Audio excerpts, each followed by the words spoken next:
बात करते हैं दौसा के ब्लाइंड मर्डर केस की, जिसकी गुत्थी पुलिस ने सुलझा ली है। आरोपियों को गिरफ्तार कर लिया है।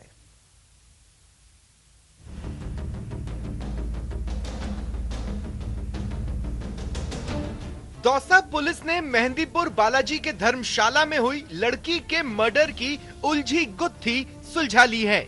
इस हत्या में शामिल एक महिला समेत 2 लोगों को गिरफ्तार कर लिया है। मेहंदीपुर बालाजी के रूम नंबर 13 में हुई मर्डर मिस्ट्री का खुलासा आज दौसा एसपी संजीव नैन ने किया है और इस खुलासे के बाद बड़ी जानकारी ये सामने आई है कि जो दोनों हत्यारे पकड़े गए हैं ये लड़कियों और महिलाओं की तस्करी किया करते थे और इन लड़कियों महिलाओं को किसी भी बहाने से अगवा कर लेते थे और उसको बाद में उन्हें बेच देते थे। मुल्क राज धर्मशाला के रूम नंबर 13 में जिस लड़की की हत्या हुई थी वो बरेली की रहने वाली थी और 31 जनवरी की रात अपने घर वालों से नाराज होकर घर से निकल गई थी।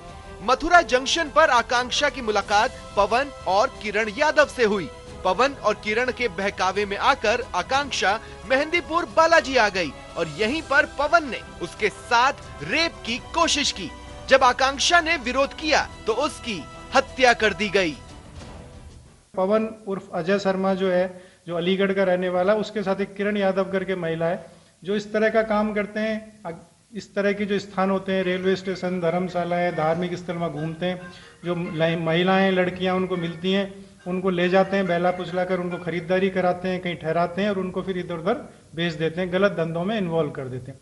तो इस बच्ची को भी वो मथुरा स्टेशन से, मथुरा जंक्शन से 2 तारीख को अपने साथ लाए थे, बालाजी में ठहराया था, यहाँ खरीदारी वगैरह 2 तारीख को खरीदारी वगैरह कराई थी। और जब इसके साथ उस पवन ने गलत काम करने का प्रयास किया, इसको चाय में नींद की गोलियां देके उसने इसके साथ गलत काम करने का प्रयास किया तो वो जग गई। जग के उसने विरोध किया तो इसने इसकी गला दबाकर और सिर दीवारें मारकर हत्या कर दी। आकांक्षा की हत्या के बाद पवन और किरण यादव रूम का दरवाजा बंद कर फरार हो गए। पुलिस को जब इस मामले की खबर लगी तो उन्होंने जांच शुरू की।